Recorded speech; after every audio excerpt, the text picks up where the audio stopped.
ஒரு வசனம் சொல்லப்பட்டிருக்கிறது. உன் தேவனாகிய கர்த்தர் உனக்கு கொடுக்கிற தேசத்திலே உன் நாட்கள் நீடித்திருப்பதற்கும் உன் தகப்பனையும் உன் தாயையும் என்ன பண்ணுவாயாக, கனம் பண்ணுவாயாக என்று சொல்லப்பட்டிருக்கிறது. இந்த கனப்படுத்துறது என்பது ரொம்ப முக்கியம்.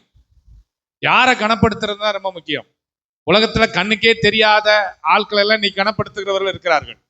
யாருன்னே தெரியாதவர்கள் மேல அன்பு செலுத்துகிறவர்கள் இருக்கிறார்கள். நன்றாக கவனிங்கள். யூடியூப்ல, இன்ஸ்டாகிராம்ல, ஃபேஸ்புக்ல இல்ல மற்ற இடத்துல எல்லாம் அவங்க வீடியோவை பார்த்து பார்த்து அவங்க மேல அதிகமா அன்பு செலுத்துறாங்க. இவங்க யாருன்னு தெரியாது, அவங்க யாருன்னு தெரியாது. அவங்களுக்கு ஏதாவது ஒண்ணுன்னா இங்க உட்காந்து அழுகுறாங்க. இப்படி எல்லாம் அன்பு செலுத்துகிற, எப்படி சொல்றது, ஒரு இருக்கிறாங்க, ஒரு கூட்டம் இருக்கிறது. ஆனா அது வரல அன்பு, அது யாருன்னு தெரியாத ஒரு நபர். ஆனால் வசனம் நமக்கு என்ன சொல்லி கொடுக்குறதுன்னா, உன் தேவனாகிய கர்த்தர் உனக்கு கொடுக்கிற தேசத்துல உன்னுடைய நாட்கள் நல்லா இருக்க வேண்டும் என்று சொன்னால் உன் தகப்பனை என்ன பண்ணு, கனப்படுத்து. தாயே கனப்படுத்து. இன்னைக்கு தகப்பன் டே அப்படின்னால தகப்பனை பத்தி பார்க்க போறோம். ஃபாதர்ஸ் டே. தகப்பனை கனப்படுத்து. எப்படி கனப்படுத்துறது? தகப்பன் சொல்றதை கேட்பது. அதனால்தான் நீதிமொழிகள் 1:8 என் மகனே உன் தகப்பன் புத்தியை கேள். அப்பா சொல்ற புத்திமதிகளை கேள், அறிவுரைகளை கேள். சில நேரங்கள்ல அவங்க சொல்ற அறிவுரை நமக்கு ஒரு மாதிரி தான் இரிட்டேட்டிங்கா இருக்கும். ஃபாதர், அப்பா என்பவர் எப்பொழுதும் நமக்கு ஆலோசனை கொடுக்கிறவர் அல்ல, தேவைப்படும் போது மட்டும் ஆலோசனை கொடுக்கிறவர். அல்லேலூயா. மற்ற நேரங்கள்லாம் கண்டுக்கவே மாட்டார் பாருங்க. ஏன்னா நம்ம எல்லாருமே அப்பா பார்த்து தான் வந்திருக்கிறோம். இன்னைக்கு நம்ம ஃபாதரா ஆயிட்டா கூட நமக்கு மேல ஒரு தகப்பன் இருந்துதான் நம்ம வந்திருக்கிறோம். நம்ம அப்பா நம்மளை எப்படி வளர்த்தாரு, நம்ம அப்பா நம்ம எப்படி வளர்த்துருக்கிறாரு, நம்ம அப்பாவும் நினைச்சு பாக்குறோமா? நம்ம அப்பாவும் நினைச்சிருக்கோம். சில அப்பாக்கள் குடிகாரரா இருந்திருப்பாங்க, இப்பயும் குடிக்கிறவங்க நல்லா பாரு. ஆனா எப்பேற்பட்ட மோசமான ஒரு ஃபாதரா இருந்தாலும் அவர்கிட்ட ஏதாவது 1% ஒரு நல்லது இருக்கும். 99 கெட்டவரா இருந்தா கூட ஒண்ணு என்ன பண்ணும்? என்ன ஒரு மாதிரி பாக்குறீங்க? எதுவுமே நல்லது கிடையாதா? ஒன்னாவது நல்லது இருந்திருக்கும். நல்ல உங்களுக்கு 3 வேளை சோறு போட்டு காப்பாத்தி இருக்கிறார்ல, சம்பாரிச்சு கொடுத்திருக்கிறார்ல, ஏதோ ஒண்ணு நடந்திருக்கும். ஆனால் வசனம் நமக்கு சொல்ல, உன் தகப்பனை என்ன பண்ணு, கனம் பண்ணு. அவங்களுக்கு கனப்படுத்துறது என்பது அவருடைய வார்த்தைக்கு மதிப்பளிப்பது, அவங்க சொல்றதான ஆலோசனையை கேட்பது, சொன்னவுடன் செயல்படுத்துவது, அவங்க சொன்னவுடன் செய்யறது, அதுதான் அவங்களை கனப்படுத்துறது முக்கியம். அவங்க சொன்ன உடனே நீங்க செஞ்சீங்கன்னா அப்பாவுக்கு ஒரு ரொம்ப சந்தோஷம், நம்ம சொன்னதை பிள்ளை செஞ்சிருச்சு அப்படின்னு. அவர் காலையில சொல்லிட்டு போனானா சாயந்தரம் வரையும் செய்யாம இருந்துச்சுன்னா அப்பா வராரு திரும்ப வந்தாருன்னா, என்னடா காலையில சொல்லிட்டு போனேன் இன்னமா செய்யாம இருக்கிறீங்க அப்படின்னு சொல்லக்கூடாது, செஞ்சு வச்சிடணும். கனப்படுத்துறது என்பது அதுதான். ஓகேவா? அப்போ தகப்பனுடைய புத்திமதி என்பது எப்படி இருக்கும்னா, அவர் சந்தித்த சவால்களை சொல்வார். அப்பாவுடைய புத்திமதி எப்படி இருக்கும்? அவர் சந்தித்த சவால்களை சொல்லுவார். வாழ்க்கையில அவர் பட்ட கஷ்டத்தை எப்பயும் சொல்ல மாட்டாரு, எப்பயாவது சொல்லுவார். அவருடைய உழைப்பை சொல்லுவார். நான் எப்படி உழைச்சேன், நான் எப்படி கஷ்டப்பட்டேன், எப்படி இந்த இடத்துக்கு வந்தேன் அப்படின்னு சொல்லுவார். மற்ற அனுபவங்களை, உதாரணங்களை அவர் சொல்லுவார். அறிவுரைய தன் பிள்ளைகளுக்கு கற்றுக் கொடுக்கிறவர். அதை பிள்ளைகள் கவனமாக கேட்க வேண்டும் என்று விரும்புவார். பேசிட்டு இருக்கும்போது தகப்பனையும் தாய் என்ன பண்ண வேண்டும், கனம் பண்ண வேண்டும். தாயினுடைய போதகம் எப்படி இருக்கும்? தாய் அன்போடு, நல்ல குணத்தோடு, பிள்ளைகளின் நல்வழியில் வரைக்கும் போதனைகளை கொடுத்துக்கிட்டே இருப்பாங்க. அப்பாவை விட அம்மாவை தான் அதிகமா டீச் பண்ணிட்டே இருப்பாங்க. ஏன்னா அவங்க தான் டீச்சர். போதகர் அப்படின்னால என்னது? போதிக்கிறவங்க. தகப்பன் புத்திமதி சொல்லுவாரு எப்பயாதும். ஆனா அம்மா அப்படி கிடையாதுல்ல. அம்மா டெய்லியும் போதிக்கணும். டெய்லியும் என்ன பண்ணணும்? போதிக்கணும். அது அவங்க போதிக்கிற போதனை எப்படி இருக்குன்னா, அன்போடு, நல்ல குணத்தோடு பிள்ளைகளை நல்வழிப்படுத்துறதுக்கு தான் சொல்லுவாங்க. இப்படி இருக்கணும், இப்படி பண்ணக்கூடாது, இங்க எப்படி இருக்கணும், இங்க இப்படி போனா இப்படி இருக்கணும். அவங்க உட்கார்கிறது முதற்கொண்டு, உட்கார்ந்து சாப்பிடுறது முதற்கொண்டு, அதை தட்டுல எடுத்து வைத்து அதை கொண்டு போய் சிங்க்ல போட்டு கழுவுற எல்லாமே அவங்க தான் சொல்லி கொடுப்பாங்க. உட்காரும் போது கூட எப்படி உட்காரணும், ஏமா எனக்கு இதெல்லாம் தெரியாதாமா? உனக்கு தெரியாது, எனக்கு தெரிஞ்சதுனால, ஏன்னா நான் அப்படி வந்திருக்கிறேன், நான் உனக்கு சொல்லி கொடுக்குறேன். என்னமா என்ன சின்ன பிள்ளை மாதிரி ட்ரீட் பண்றீங்க? நீ எனக்கு சின்ன பிள்ளை தான். என்ன சின்ன பையன் மாதிரி நடத்துறீங்களே? எனக்கு நீ மகன் தான், எனக்கு நீ மகள் தான். எவ்வளவு பெரிய இடத்துக்கு போனாலும் நீ எனக்கு குழந்தை தான். ஆமாவா? அதனால பிள்ளைகளை நீங்க நன்றாக புரிந்து கொள்ள வேண்டும். அம்மா அப்பா ரெண்டு பேருமே நமக்கு புத்திமதி போதகம் கொடுப்பார்கள். நன்றாக கவனிங்க. அடுத்தது, உங்க அப்பாவை நீங்க எப்படி பார்க்கணும்னா ஒரு ஹீரோவா பார்க்கணும். உங்க அப்பாவை நீங்க எப்படி பார்க்கணும்? உங்களுக்கு முதல் ஹீரோ யாரு? உங்களுடைய ஃபாதர் கிடையாது. உங்களுக்கு முதல் ஹீரோ யாரு? உங்க அப்பா. அப்படி நினைக்கணும். நீ அப்படிதான் நினைக்க சொல்லுது பைபிள். ரோல் மாடல், உங்களுக்கு நல்ல ஒரு ரோல் மாடல் யாருன்னா உங்க அப்பா தான். கடின உழைப்பாளியா இருந்திருப்பாரு, இன்ன வரைக்கும் உழைத்து கொண்டிருக்கிறாரு, வயசானாலும் விடல, போய்கொண்டே இருக்கிறாரு, நடந்து கொண்டே இருக்கிறார், வேலை செஞ்சு கொண்டே இருக்கிறார். முதல் ஹீரோ. அதனால பிள்ளைகள் நீங்க நன்றாக புரியுங்க. ஃபாதர் டே, ஹாப்பி ஃபாதர் டேன்றதை விட எனக்கு முதல் ஹீரோ எங்க அப்பா. முதல் ஹீரோ உங்களுடைய ஃபாதர். அடுத்தது, அப்பாவுடைய குணத்துல ரொம்ப முக்கியமானது என்ன தெரியுமா? சொல்லப்படாத தியாகங்கள் உள்ளே இருக்கிறது. அப்பாட்ட என்ன இருக்கிறது? வெளியில சொல்ல மாட்டார். வெளியில சொல்ல மாட்டார், உனக்காக நான் இவ்வளவு கஷ்டப்பட்டேன், அது சொல்லவே மாட்டார். Silent sacrifice. அப்பா தன்னுடைய அன்பை உழைப்பிலையும் வியர்வையிலையும் காட்டுவார். ஒருபோதும் தான் பட்ட கஷ்டத்தை நான் இப்படிலாம் நான் செஞ்சேன் அப்படிலாம் என்னைக்காவது ஒரு நாள் அவர் அறியாம சொன்னதவள அது லிஸ்ட் போட்டு அப்படிலாம் அவர் சொல்றதில்ல. சைலண்டா சாக்ரிஃபைஸ் பண்ணுவாரு. நாம் பிள்ளைகளுக்காக எல்லாவற்றையும் முழு பலத்தையும் குறைத்து உழைத்து கொண்டே இருக்கக்கூடியவர் ஒரு நல்ல தகப்பன். இதை நீங்கள் பிள்ளைகள் நீங்க என்ன பண்ணக்கூடாது? அதை அசால்ட்டா நினைக்கக்கூடாது. அப்பா தானே அப்படின்னு நினைக்கக்கூடாது. அப்பாவை நீங்கள் கனப்படுத்துவர்களா இருக்க வேண்டும். உங்களுக்கு அடுத்தது, உங்க அப்பா உங்களை நீங்க எப்படி பார்க்கணும்னா, எனக்கு நல்ல ஒரு பெஸ்ட் ஃப்ரெண்ட் சிலர் சொன்னீங்க, ரொம்ப சந்தோஷம். அப்பா உங்களுக்கு யாரு? ரொம்ப பெஸ்ட் ஃப்ரெண்டு. அந்த நண்பர்கிட்ட, அந்த ஃப்ரெண்டுகிட்ட தான் எல்லாத்தையும் நீங்க ஷேர் பண்ணணும். எதை வேணாலும் அப்பாட்ட சொல்லலாம். ஏன்னா நம்ம அப்பா தானே, எதை வேணாலும் என்ன பண்ணலாம்? சொல்லலாம். உங்களுக்கு நல்ல ஒரு ஃப்ரெண்டு ஆண்டவர் தந்திருக்கிறார், வீட்லயே இருக்கிறாங்க. உங்களுக்கு நல்ல ஒரு ரோல் மாடல், நல்ல ஒரு ஹீரோ, சைலண்டா எல்லாத்தையும் உங்களுக்காக செய்து கொண்டே இருக்கிறார்.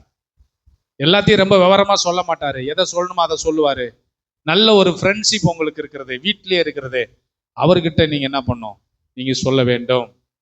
நீங்க எந்த ஒரு முடிவை எடுத்தாலும், எந்த ஒரு காரியத்தை செய்வதாக இருந்தாலும், முதலாவது கேட்க வேண்டியது அப்பாட்ட கேட்கணும். அப்பா, நான் இதை செய்யலான்னு யோசிக்கிறேன், இப்படி நான் பண்ணலான்னு யோசிக்கிறேன் அப்படின்னு ஒரு ஃப்ரெண்ட்ஷிப் அடிப்படையில் அவரிடத்திலே நீங்கள் கேட்க வேண்டும். இன்னொன்னு என்ன தெரியுமா? அப்பா கிட்ட இருக்குது, அன்பை வெளியில காட்ட மாட்டார். மௌன பாசம். அம்மா காட்டுற மாதிரி அப்பா அப்படியே பாசத்தை கொட்டி அப்படி சின்ன வயசுல வேணா தூக்கி கொஞ்சி இருப்பாரு, அப்படி பண்ணிப்பாரு. ஆனா கொஞ்சம் வளர்ந்ததுக்கு அப்புறம் கொஞ்சம் டிஸ்டன்ஸாவே இருப்பாரு. ஆனா பாசம் இருக்கும். பாசத்தை வார்த்தையில சொல்ல மாட்டாரு, கிரியில காட்டுவார். கிரியில காட்டுவார். நான் சொல்லும் போதே சகோதரிகளை உங்க அப்பாவை நினைச்சு பாருங்க. நான் சொன்னது எல்லாமே உங்க காலம் சென்றவராக இருக்கலாம், இல்ல இப்போ இருந்து கொண்டிருக்கிறவராக இருக்கலாம், இருந்திருக்கும். ஆனா அதே அப்பா, மௌனம் பாசம் காட்டுற அப்பா, தான் பிள்ளை சாதிச்சிருச்சுன்னா அத சந்தோஷமா எல்லார்ட்டையும் போய் சொல்லுவார். என் மகன்தான், என் மகன்தான். இப்படிப்பட்ட நல்ல தகப்பனை பெற்றிருக்கிற நாம் ஆசீர்வதிக்கப்பட்டவர்கள். ஒரு ஆமென் சொல்லுங்க, அல்லேலூயா சொல்லுங்க பிள்ளைகளா. ஆமா, நீங்களாம் நல்ல அம்மா அப்பாவை ஆண்டவர் உங்களுக்கு தந்திருக்கிறார். அதுக்காக சந்தோஷப்படணும். அவங்களால முடியாவிட்டாலும் உங்களுக்காகத்தான் அவர்கள் வேலைக்கு சென்று உழைக்கிறார்கள். சம்பாதிக்கிற பாதி சம்பாத்தியம் உங்களுக்காகவே அவர்கள் செலவிடுகிறார்கள். காரணம், நீங்க உங்க வாழ்க்கையில நல்லா வரணும் அப்படின்றதுக்காக தான். நான் பட்ட கஷ்டத்தை என் பிள்ளை என்ன பண்ணக்கூடாது? படக்கூடாது. என் பிள்ளைக்கு தேவையானதெல்லாம் நான் செஞ்சு வச்சுட்டு போகணும்.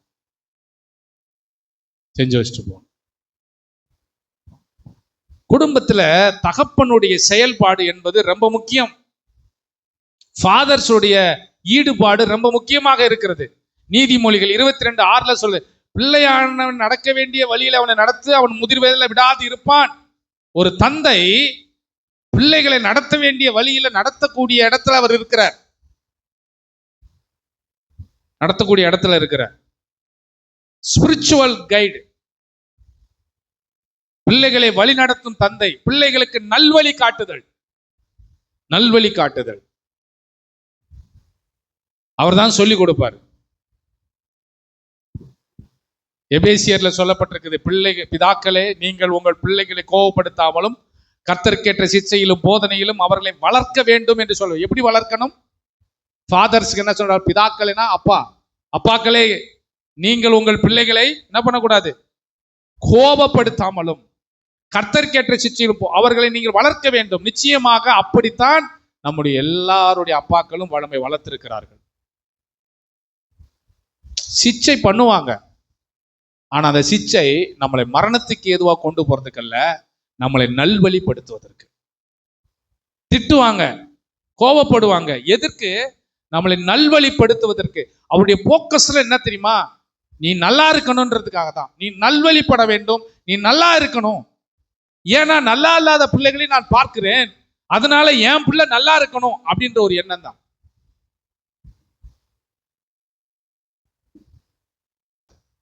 அவர் நம்ம வீட்டுல ஒரு நபர் இல்ல, அவர் நம்ம வீட்டையே நல்வழிப்படுத்தக்கூடியவர். அவர் கெட்டுட்டாரு அப்படின்னா குடும்பமே கெட்டுச்சு. அவர் ஒரு குடிகார தகப்பனா இருந்துட்டாருன்னா குடும்பம் போச்சு. ஒரு சண்டைக்கார தகப்பனா இருந்தா, எப்போயும் அடிபடி சண்டை நடத்துகிற தகப்பனா இருந்தா உங்களால என்ன பண்ண முடியாது? நல்ல ஒரு இடத்துக்கோ வாழ்க்கைக்கோ படிப்புக்கோ உங்களால போக முடியாது. ஆனா அதெல்லாம் விட தேவன் நமக்கு நல்ல அப்பாக்களை தந்திருக்கிறார். அதற்காக பிள்ளைகள் நன்றி சொல்ல வேண்டும். என்னுடைய கண்டிப்பும் பாசமும் கோபமும் அன்போடு இருக்கும். அப்பா கண்டிப்பார், பாசத்தோடு கண்டிப்பார். கோபம் இருக்கும், ஆனா அதுக்குள்ள அன்பு இருக்கும். அந்த கோபத்துக்குள்ள ஒரு அன்பு இருக்கும். அன்பு இருக்கும், வழிகாட்டுதல் இருக்கும்.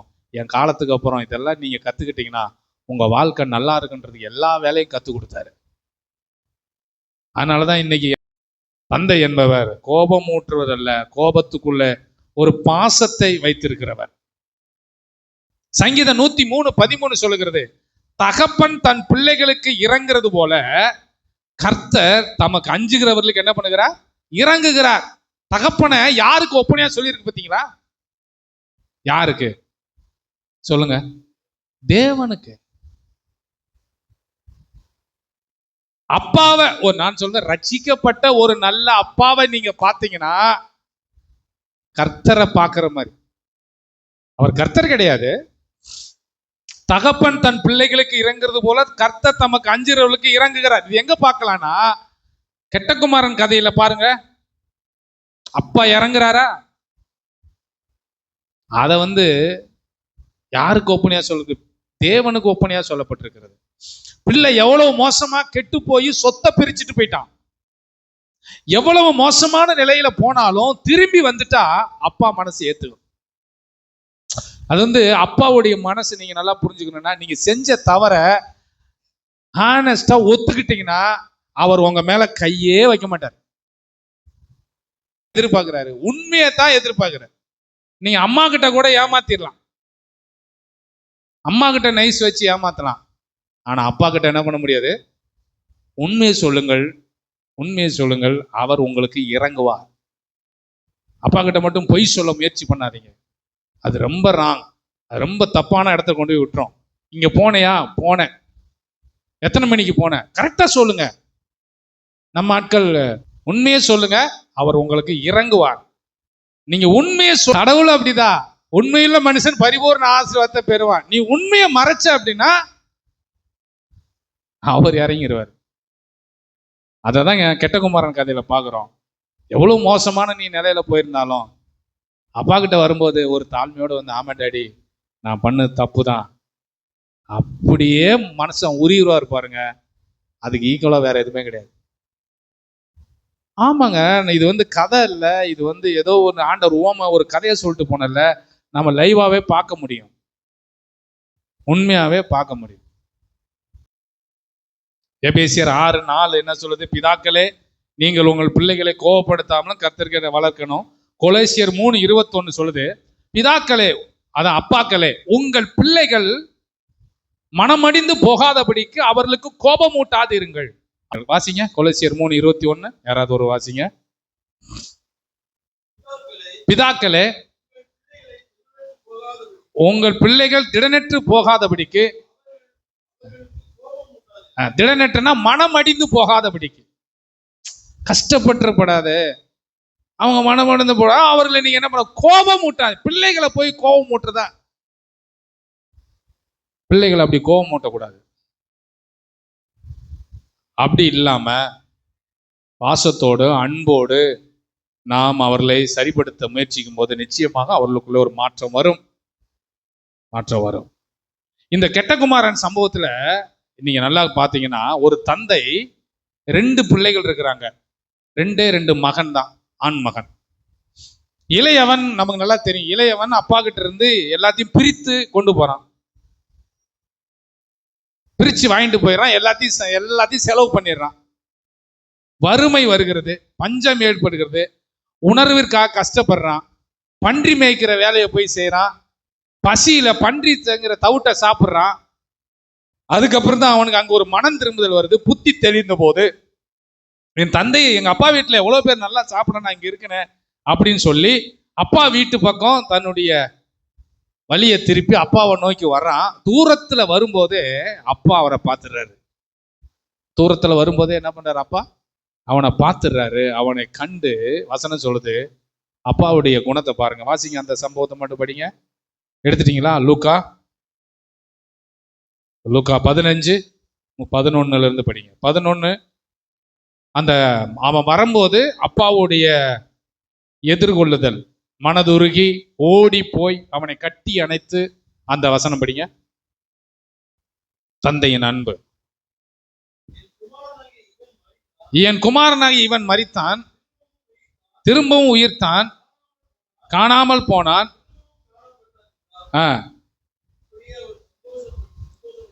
சந்தோஷப்பட தொடங்கினான். தந்தையினுடைய அன்பு மனதுருகி ஓடி போய் அவனை கட்டி அணைத்து முத்தமிடுகிறார். என் மகன் காணாம போய்விட்டான்.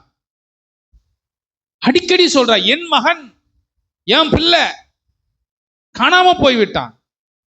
மகன் தன் தவறை ஒப்புக்கொண்டான். அதான் ரொம்ப முக்கியம். அங்க நீ கெட்டவன் தான், எல்லாத்தையும் வாங்கிட்டு போய் எல்லாத்தையும் செலவு பண்ணிட்டு வந்துட்ட. தன் தவறை ஒப்புக்கொண்ட பின்பு தந்தை அவனுக்கு சிறந்த அங்கியை உடுத்தி, மோதிரத்தை போட்டு, கொளுத்த கன்றை அடித்து பெரிய விருந்து கொண்டாடுகிறார். என் மகன் மரித்தான், திரும்ப உயிர்த்தான், காணாமல் போனான், கண்டுபிடிக்கப்பட்டான் என்று ஊரே திருவிழா கோலம். என்னப்பா சாப்பாடு போடுறாங்களாம், என்ன உனக்கு தெரியாதா? அவன் மகன் 2வது மகன் மாதிரி போனான்ல, ஊர் எல்லாத்தையும் வாங்கி சண்டை போட்டு திரும்பி வந்துட்டான், அதனால சந்தோஷப்படுறார். அப்பாவுடைய இருதயம் எப்பவுமே என்ன தெரியுமா? மகன் திருந்துவதும், மகன் உண்மையை சொல்வதும், மகன் தன்னை தேடி வரும்போதும் ஒரு நாளும் தன்னை புறம்பே தள்ள மாட்டார், சேர்த்துக்கொள்வார். இது போல நல்ல ஃபாதர்ஸ், நல்ல அப்பாக்களை நாம் பெற்றிருக்கிறபடினால் நமக்கு ஒன்று புரிந்து கொள்ள வேண்டும். தேவனுக்கு நன்றி சொல்லி அவர்களை எப்பொழுதும் நல்ல கனப்படுத்துற இடத்துல வச்சிருக்கணும். கனப்படுத்தலாம். ஆபிரகாம் ஈசாக்குக்கு நல்ல ஒரு தகப்பனாக இருந்தார், அப்படித்தானே? ஆபிரகாம் ஈசாக்குக்கு எப்படிப்பட்ட நல்ல ஒரு ஃபாதர். அவங்க 2 பேரும் பாருங்களேன், கள்ளங்கபடம் இல்லாம ஆபிரகாம் ஈசாக்க கூப்பிடுறாரு. அவர் அப்பா பேச்ச அப்படியே தட்டாம போறாரு. ஏன்னா அப்பாவை 100% நம்புறேன். எங்க அப்பா எனக்கு ஒரு நாள் தீமை செய்ய மாட்டார், ஒரு நாள் எனக்கு தீமை செய்ய மாட்டார். அப்படி கொண்டு போய் எல்லாம் ஈசாக்கு தன் அப்பாவை முழுமையா நம்பி இருந்ததுனால ஈசாக்கு அங்க பலியிடப்படல. தேவன் அதுக்கு குறுக்கிடுகிறார். நல்ல ஒரு ஃபாதர். அப்புறம் ஈசாக்கு ஒரு தகப்பன் ஸ்தானத்துக்கு வருகிறார். ஈசாக்கு அமைதியான ஒரு தகப்பன். ஈசாக்கு எப்படிப்பட்ட தகப்பன்? ஒரு அமைதியான தகப்பன். ரொம்ப அமைதியா இருப்பாரு, ஆனா எல்லாத்தையும் செய்வார். அதே போல பிள்ளைகளுக்காக ஜெபிக்கிறார், தன் மனைவிக்காக ஜெபிக்கிறார். ரெபெக்காள் குழந்தை இல்லாத இருந்தபோது அந்த குழந்தை வர வேண்டி ஈசாக்கு தன் மனைவிக்காக ஜெபம் பண்றார். ஆண்டவரே, என் மனைவியை குழந்தை பாக்கியத்தை தாரும் என்று சொல்லி ஜெபம் பண்றார். முதிர் வயதுல தன் பிள்ளைகளுக்காக ஆசீர்வாதத்தை கொடுக்கிறார். யாக்கோபு நல்ல ஒரு தகப்பன், பிள்ளைகளுக்காக போராடி ஆசீர்வாதத்தை பெற்றுக் கொடுக்கிறார். பிள்ளைகளை பார்க்கறான், நைட்டெல்லாம் போராடுறான். யாருக்காக இந்த கஷ்டப்படுறேன், என்னை ஆசீர்வதி தலைவலியை நம்ம போக விடமா. ஏன்னா பிள்ளைகளுக்காக அந்த இடத்துல நின்று கர்த்தாவே என்னை ஆசீர்வதியும் என்று சொல்லுகிறார். யோசேப்பு நல்ல ஒரு தகப்பன் பிள்ளைகளுக்கு. மனாசேக்கும் எப்ராஹிமுக்கும் அவன் நல்ல ஒரு தகப்பனாக இருந்தார். அதே போல நம்முடைய வாழ்க்கையிலும் நம்ம பிள்ளைகளுக்கு நல்ல தகப்பனாக நாம் இருக்க வேண்டும். அதே போல பிள்ளைகளுக்கு சொல்றேன், இதுவரைக்கும் ஆண்டவர் அவர்களுக்கு நல்ல தகப்பனாக அவர்கள் இருக்க வச்சிருக்கிறார். இனிமேல் நல்ல தகப்பனாக இருப்பார்கள். கடைசியா நான் சொல்றேன், பிள்ளைகளிடத்துல பட்சபாதம் காட்டக்கூடாது. ஃபாதர், அப்பாக்களே கவனியுங்கள், அம்மாக்களும் கவனியுங்கள். பிள்ளைகளிடத்துல என்ன பண்ணக்கூடாது? பட்சபாதம் என்ன பண்ணக்கூடாது? காட்டக்கூடாது. ஈசாக்கு, ஏசா, ரெபெக்காள், யாக்கோபு, இதெல்லாம் நமக்கு தெரியும். இந்த சம்பவங்கள்லாம் நம்ம விவரமா சொல்லலாம், வேண்டாம். பட்சபாதம் காட்டக்கூடாது. ஆனா பிள்ளைகளிடத்துல ஒரு நாள் நம்ம என்ன பண்ணக்கூடாது? பட்சபாதமே என்ன பண்ணக்கூடாது? காட்டக்கூடாது. உங்க பெற்றாருக்கும் கர்த்தருக்கும் என்ன பண்ணுங்க? கீழ்ப்படியுங்கள், அவர்களை கனப்படுத்துங்கள், அவர்கள் புத்திமதியை கேளுங்கள். உங்க வாழ்க்கை ரொம்ப சிறப்பாக ஆசீர்வாதமாக இருக்கும்.